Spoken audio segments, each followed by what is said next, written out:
Hi, I'm Aubrey from the Wando Mount Pleasant Library, and today I want to show you how to make a mala-inspired sliding bracelet. A mala is a meditative tool that one uses to count mantras when trying to center or calm yourself.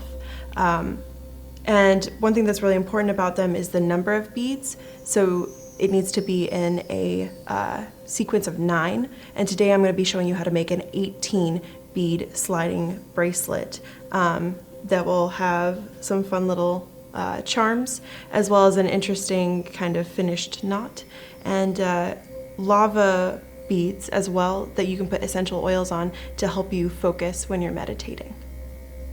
So in each take and make, or if you're doing this at home, you'll need 2 strings. So I've got a longer string here, which is what we're going to be putting the beads onto, as well as a secondary string that we'll use at the end to make our sliding square knot. So I don't need that yet. I'm going to set it off to the side. I find that when working with string, going ahead and putting some glue on the end of it will get you a sharper point that'll make it easier to thread through the beads, and especially for this one because we have our beads that are going to be 16 of our semi-precious stone beads, 2 of our lava beads that you can use to put essential oils on, a charm, and our guru bead. And the guru bead is interesting because instead of just like a regular bead having 2 holes, it has 3 holes. So you can thread up through the center and then out the 2 sides there, if you can see that. And then a little tassel ender.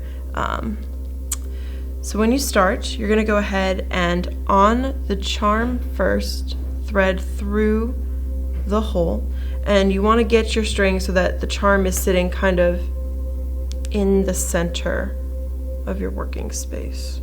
So I usually put the tips together and then draw down like that. And then I'm just going to do a simple knot to hold it in place. And now that that's in place, we can put both ends of our string through our tassel end, and you're going to want to do it on the narrow side so that it'll be sitting up like this. There's one. Pull that all the way down. And this time I do a knot where I'll take both strings and wrap them around. And then push that down into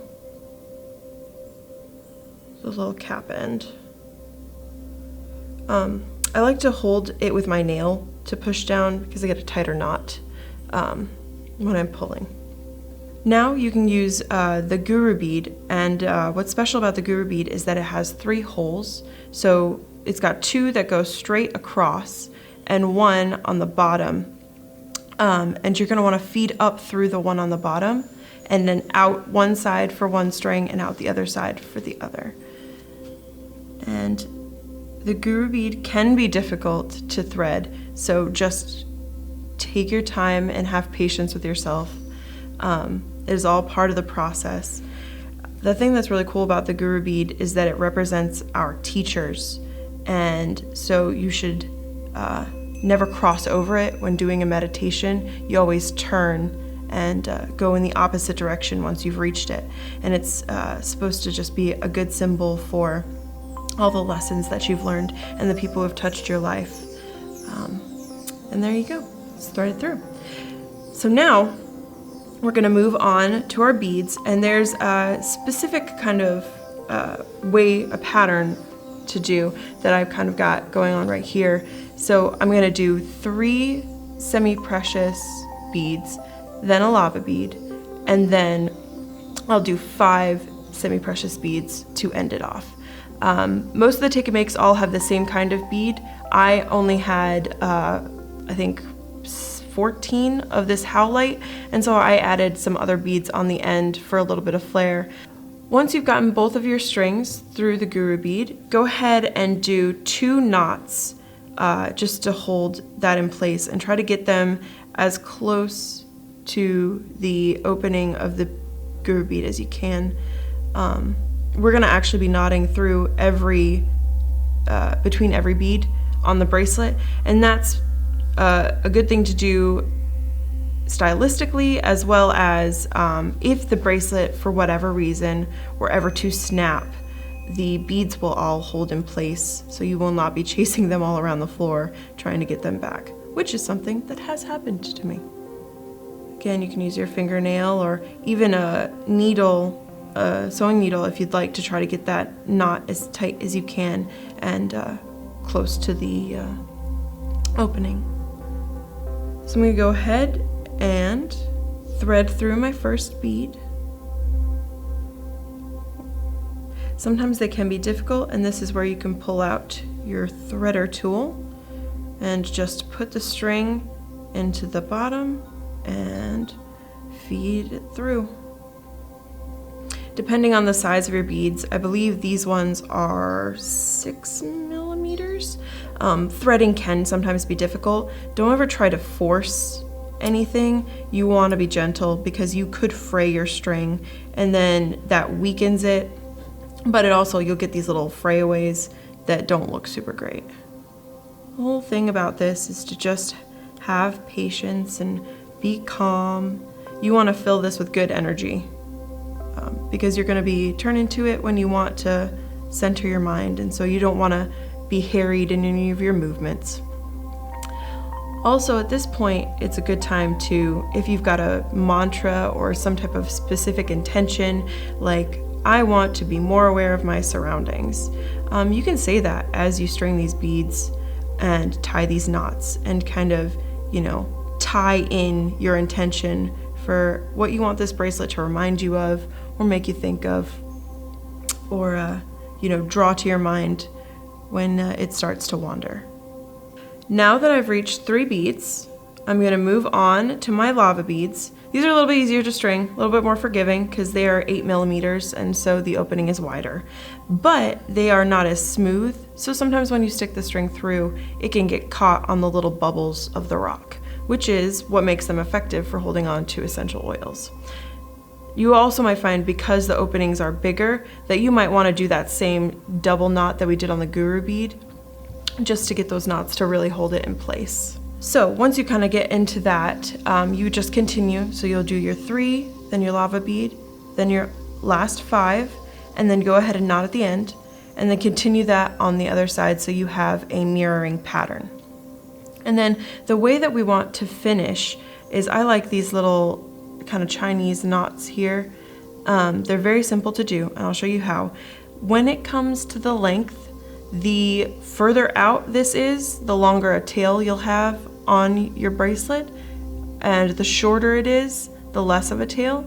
I kind of like a medium length one because I find it easier to put the bracelet on myself than if it were shorter, you might require some help getting it on. So I'm going to set this aside really quick, and I want to use just a nice lavender piece of string to show you how we get that end knot. So you will take your end and go ahead and put it over and create a loop. You want to give yourself enough of a tail because we're going to be threading it through the loop. And if you'll notice, my string is bunched here just because it's from the beginning of the roll. And sometimes that's going to happen, and you just kind of have to work through that. Otherwise, you'd just scrap that, and I'm all about conserving string.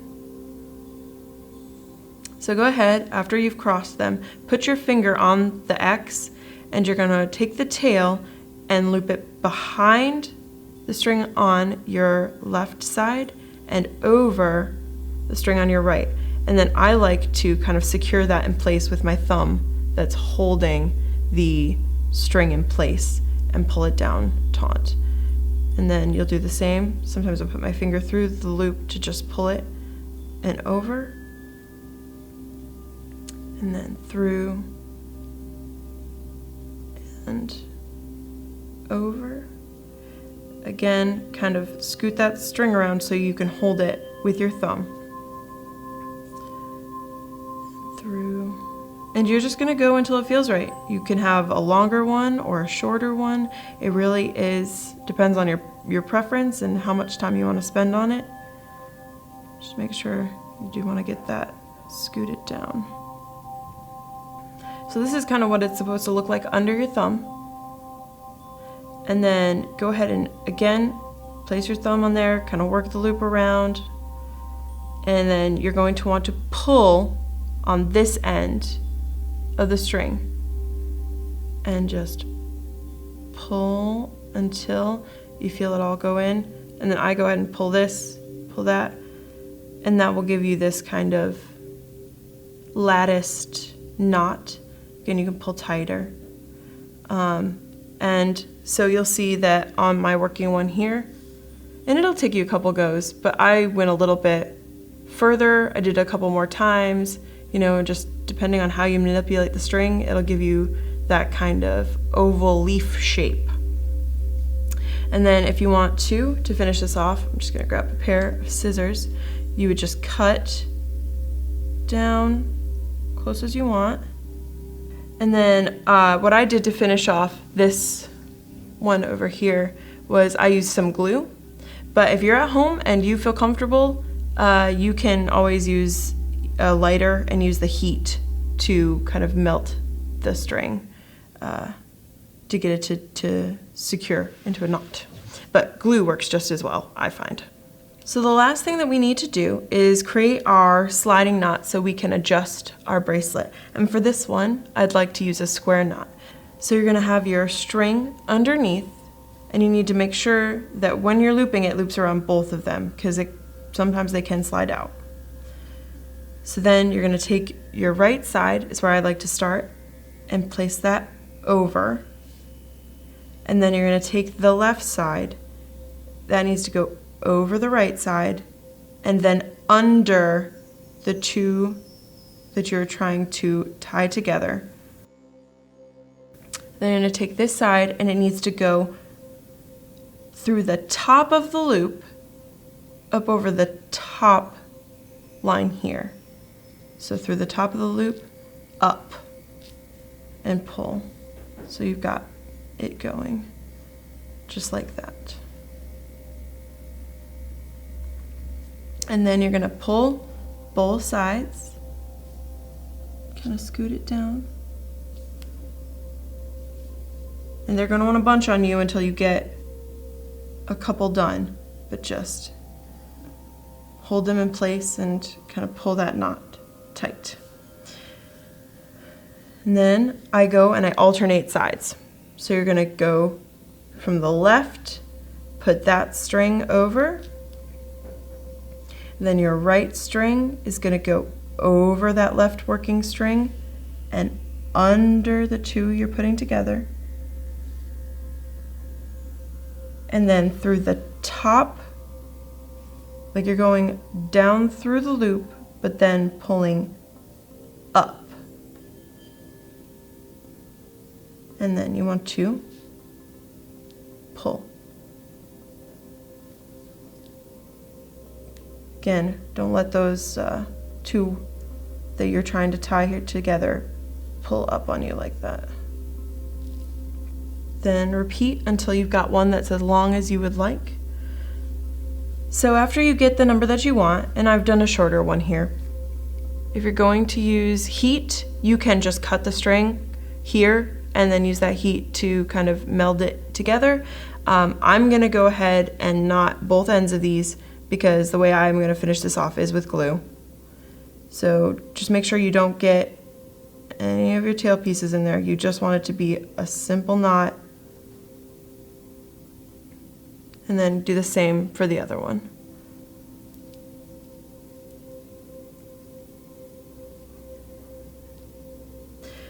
And then I'll come in and cut off the excess string. And what you should end up having is something that kind of looks like this little lattice. And then when you pull the ends, it will either tighten or loosen the bracelet so that you can easily kind of slide it on. And then I just use my finger there and I pull through both sides, and now it's secure.